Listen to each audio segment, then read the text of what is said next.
আসসালামু আলাইকুম। সংবাদে আপনাদের সবাইকে স্বাগত জানাচ্ছি। আমি ফিরোজ তোহা। শুরুতেই আরবে কেবলস সংবাদ শিরোনাম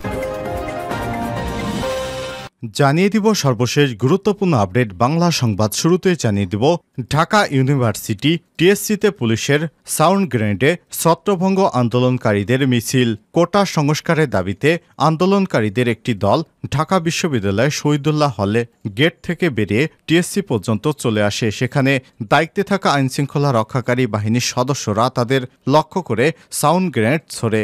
সাউন্ড গ্রেনেডের প্রচণ্ড শব্দে ছত্রভঙ্গ হয়ে যায় আন্দোলনরত শিক্ষার্থীরা। এরপর তারা বিসি চত্বর এবং মল চত্বর সহ ক্যাম্পাসের বিভিন্ন জায়গায় অবস্থান নেন।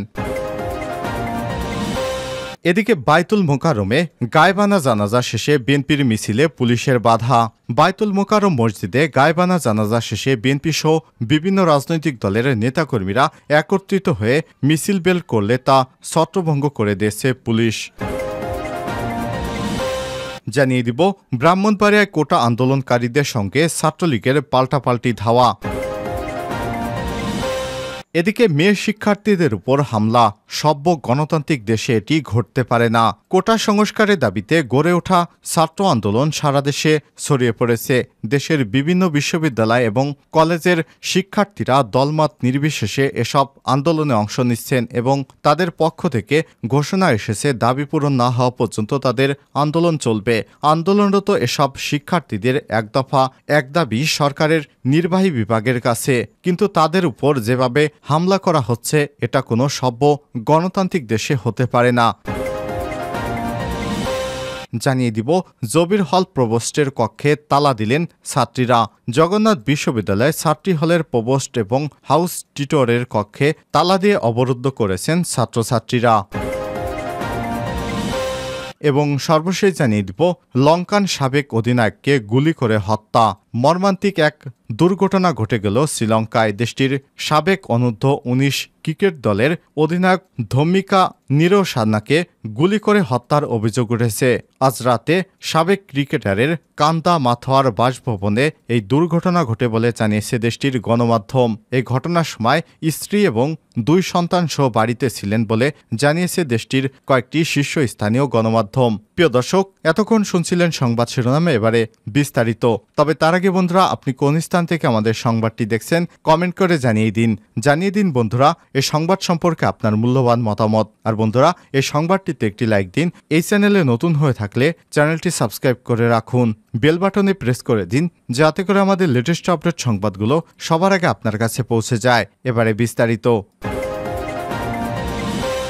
টিএসসিতে পুলিশের সাউন্ড গ্রেনেডে ছত্রভঙ্গ আন্দোলনকারীদের মিছিল। কোটা সংস্কারের দাবিতে আন্দোলনকারীদের একটি দল ঢাকা বিশ্ববিদ্যালয় শহীদুল্লাহ হলের গেট থেকে বেরিয়ে টিএসসি পর্যন্ত আসে। সেখানে দায়িত্বে থাকা আইনশৃঙ্খলা রক্ষাকারী বাহিনীর সদস্যরা তাদের লক্ষ্য করে সাউন্ড গ্রেনেড ছোড়েন। সাউন্ড গ্রেনেডের প্রচণ্ড শব্দে ছত্রভঙ্গ হয়ে যায় আন্দোলনকারীরা। এরপর তারা বিসি চত্বর, মল চত্বর সহ ক্যাম্পাসের বিভিন্ন স্থানে অবস্থান নেন। বুধবার 17 জুলাই দুপুর 12টার দিকে টিএসসিতে সাউন্ড গ্রেনেড ছড়ে আইনশৃঙ্খলা রক্ষাকারী বাহিনীর সদস্যরা। অন্যদিকে ঢাকা বিশ্ববিদ্যালয়ের সর্বোচ্চ নীতি নির্ধারণী ফোরাম সিন্ডিকেটের জরুরি সভায় বিশ্ববিদ্যালয় অনির্দিষ্টকালের জন্য বন্ধ ঘোষণা করা হয়েছে। পাশাপাশি সন্ধ্যা 6টার মধ্যে সব আবাসিক শিক্ষার্থীদের হল ছাড়তে নির্দেশ দেওয়া হয়েছে। তবে ঢাবি কর্তৃপক্ষের নির্দেশনা প্রত্যাখ্যান করেছেন আন্দোলনরত শিক্ষার্থীরা। দুপুর 12:30টার দিকে ঢাকা বিশ্ববিদ্যালয় ভিসির বাসভবনের সামনে আন্দোলনকারীরা সমবেত হয়ে হল না ছাড়ার ঘোষণা দিয়েছেন। বৈষম্যবিরোধী ছাত্র আন্দোলনের সমন্বয়ক সার্জিস আলম বলেছেন, দেশে কোনো মহাদুর্যোগ বা এরকম কিছু চলছে না, বা শিক্ষার্থীরা এরকম কোনো অযৌক্তিক দাবিতে আন্দোলন করছে না যে এভাবে বিশ্ববিদ্যালয় বন্ধ করতে হবে।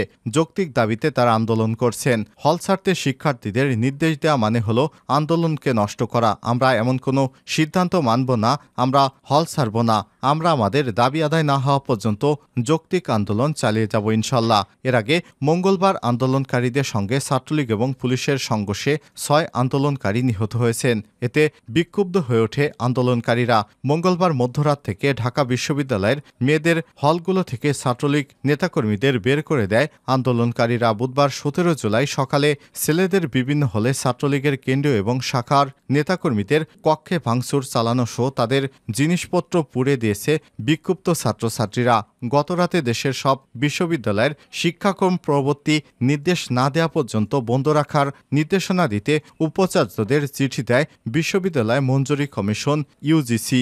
এ প্রেক্ষাপটে বুধবার ঢাকা বিশ্ববিদ্যালয়ের সর্বোচ্চ নীতি নির্ধারণী ফোরাম ও সিন্ডিকেটের জরুরি সভা ডাকা হয়। সেই সভায় বিশ্ববিদ্যালয় অনির্দিষ্টকালের জন্য বন্ধ করার সিদ্ধান্ত নেওয়া হয়েছে।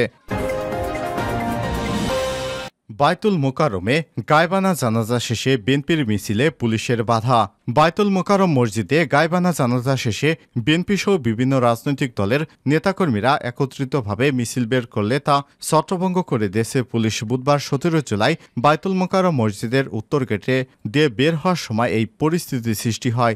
জানা গেছে, পুলিশ মিছিলকারীদের ছত্রভঙ্গ করতে প্রথমে লাঠিচার্জ এবং টিয়ার গ্যাস ছুড়ে এক পর্যায়ে সাউন্ড গ্রেনেডও মারে। আইনশৃঙ্খলা রক্ষাকারী বাহিনীর সদস্যরা এ সময় বিক্ষুব্ধ কর্মীরা দৌড়ে গলিতে চলে যায়। সেখানে পুলিশের দিকে ইটপাটকেল ছুটতে থাকে বিএনপির নেতাকর্মীরা। প্রায় 20 মিনিট এরকম সাংঘর্ষিক পরিস্থিতি চলতে থাকে। বায়তুল মোকাররম মসজিদের উত্তর গেট থেকে পুরনো পল্টন মোড় পর্যন্ত সড়কে প্রচুর ইটপাটকেল পড়ে থাকতে দেখা গেছে। বাদ জোহর বায়তুল মোকাররম মসজিদে বিএনপির যুগপৎ আন্দোলনের রাজনৈতিক দলগুলোর ডাকা গায়বানা জানাজার কর্মসূচি ছিল পূর্ব ঘোষিত, কিন্তু পুলিশ 12টা থেকে বায়তুল মোকাররম মসজিদের উত্তর ও দক্ষিণ গেটে পাহারা বসায়। সারিবদ্ধভাবে পুলিশ সদস্যরা দাঁড়িয়ে থাকেন। মুসল্লি নয় কিংবা তরুণ বয়সী কাউকে সন্দেহ হলেই মসজিদে প্রবেশে বাধা দেয়। অনেককেই প্রবেশ করতে দেওয়া হয়নি বলে বিএনপির নেতারা অভিযোগ করেছেন। দলের মহাসচিব মির্জা ফখরুল ইসলাম আলমগীর, স্থায়ী কমিটির সদস্য মির্জা আব্বাস, আমির খসরু মাহমুদ চৌধুরী সহ দলের বেশ কিছু জ্যেষ্ঠ নেতা জোহরের নামাজের আজানের পর মসজিদে প্রবেশ করেন।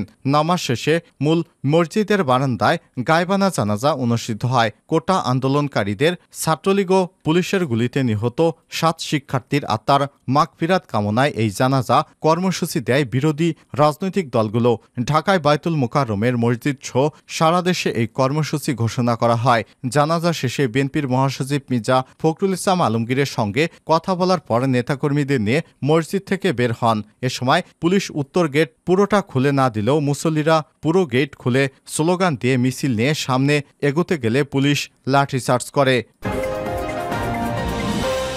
ব্রাহ্মণবাড়িয়ায় কোটা আন্দোলনকারীদের সঙ্গে ছাত্রলীগের পাল্টাপাল্টি ধাওয়া। ব্রাহ্মণবাড়িয়ায় কোটা সংস্কার আন্দোলনকারীদের সঙ্গে ছাত্রলীগ নেতাকর্মীদের পাল্টা ধাওয়ার ঘটনা ঘটেছে। বুধবার 17 জুলাই সকাল থেকে দুপুর পর্যন্ত শহরের বিভিন্ন পয়েন্টে এই দুর্ঘটনা ঘটে। এ সময় বেশ কয়েকজন কোটা আন্দোলনকারী সহ জেলা ছাত্রলীগের যুগ্ম সাধারণ সম্পাদক রবিউল আলম রবিন আহত হয়েছেন।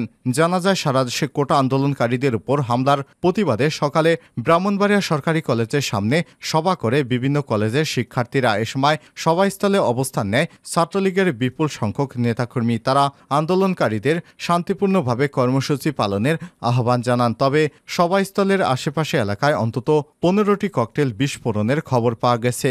এতে চারদিকে আতঙ্ক ছড়িয়ে পড়ে। পরে আন্দোলনকারীরা সভাস্থল ত্যাগ করে চলে যান। এর কিছুক্ষণ পর শহরের কাউতলী এলাকা থেকে আন্দোলনকারীদের একটি বিক্ষোভ মিছিল বের হয়। মিছিলটি স্টেডিয়াম এলাকা আসার পর ছাত্রলীগের নেতাকর্মীরা তাদের বাধা দেয়। এতে আন্দোলনকারীরা ক্ষুব্ধ হয়ে ইটপাটকেল নিক্ষেপ করে। এ সময় উভয় পক্ষের মধ্যে ব্যাপক পাল্টা ধাওয়া হয়। এ সময় জেলা ছাত্রলীগের যুগ্ম সাধারণ সম্পাদক রবিউল আলম রবিন সহ উভয় পক্ষের বেশ কয়েকজন আহত হয়েছে। পরে ছাত্রলীগের নেতাকর্মীরা লাঠিসোঁটা হাতে শহরের বিভিন্ন পয়েন্টে অবস্থান নেয়। এদিকে বাদজোহর শহরের টাঙ্কের পার এলাকায় সারা দেশে নিহত নেতাদের মৃত্যুতে গায়েবী জানাজা পড়ে ছাত্রলীগ। এতে জেলা আওয়ামী লীগ সহ অঙ্গ সংগঠনের নেতাকর্মীরা উপস্থিত ছিলেন। এ সময় জেলা ছাত্রলীগের সাধারণ সম্পাদক সাদাত হোসেন শোভন বলেন, সাধারণ শিক্ষার্থীদের যৌক্তিক কোটা সংস্কার আন্দোলনের সময় আমরা আমাদের অবস্থান থেকে তাদের সহযোগিতা করেছি। তারা শান্তিপূর্ণভাবে আন্দোলন করে। তবে জামাত, বিএনপি এবং শিবিরের কর্মীরা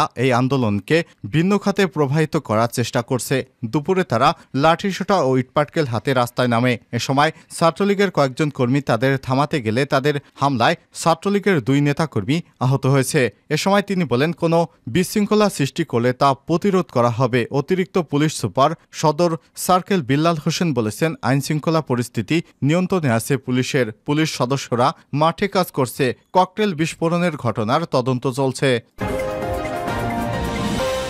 মেয়ে শিক্ষার্থীদের উপর হামলা সভ্য গণতান্ত্রিক দেশে এটি ঘটতে পারে না। কোটা সংস্কারের দাবিতে গত কয়েকদিন ধরে বেশ আন্দোলন গড়ে উঠেছে বাংলাদেশে। ছড়িয়ে পড়েছে দেশের বিভিন্ন বিশ্ববিদ্যালয় এবং কলেজের শিক্ষার্থীরা দলমত নির্বিশেষে আন্দোলনে অংশ নিচ্ছেন এবং তাদের পক্ষে থেকে ঘোষণা এসেছে দাবি পূরণ না হওয়া পর্যন্ত তাদের আন্দোলন চলবে। আন্দোলনরত এসব শিক্ষার্থীদের এক দফা এক দাবি সরকারের নির্বাহী বিভাগের কাছে। তাদের এক দফায় বলা হয়েছে সরকারি চাকরির সব গ্রেডে অযৌক্তিক এবং বৈষম্যমূলক কোটা বাতিল করে সংবিধানে উল্লেখিত অনগ্রসর গোষ্ঠী এবং বিশেষ চাহিদা সম্পন্নদের জন্য কোটাকে ন্যায্যতার ভিত্তিতে ন্যূনতম পর্যায়ে এনে সংসদে আইন পাশ করে কোটা পদ্ধতিকে সংস্কার করতে হবে। 2013 থেকে 2018 সালে বাংলাদেশে কোটা সংস্কার আন্দোলন হয়েছিল। দেশের সরকারি খাতে সরকারি চাকরি সংক্রান্ত সরকারের নীতির বিরুদ্ধে ছিল সেই আন্দোলন। প্রথমে ঢাকা বিশ্ববিদ্যালয় ক্যাম্পাসের মধ্যে আন্দোলন সীমাবদ্ধ থাকলেও শেষ পর্যন্ত তা ছড়িয়ে পড়ে বাংলাদেশের বিভিন্ন অঞ্চলে। দেশের বিভিন্ন স্থানে বিভিন্ন বিশ্ববিদ্যালয়ের শিক্ষার্থীরা মূল প্রতিবাদ আন্দোলনের সঙ্গে একত্রতা প্রকাশ করে এবং একই ধরনের দাবি নিয়ে এগিয়ে যাওয়ার সময় তাদের নিজস্ব মিছিল বের করা এটি জনপ্রিয়তা লাভ করে। সরকারের উপর মহল থেকে এই দাবি মেনে নিতে বাধ্য হয়।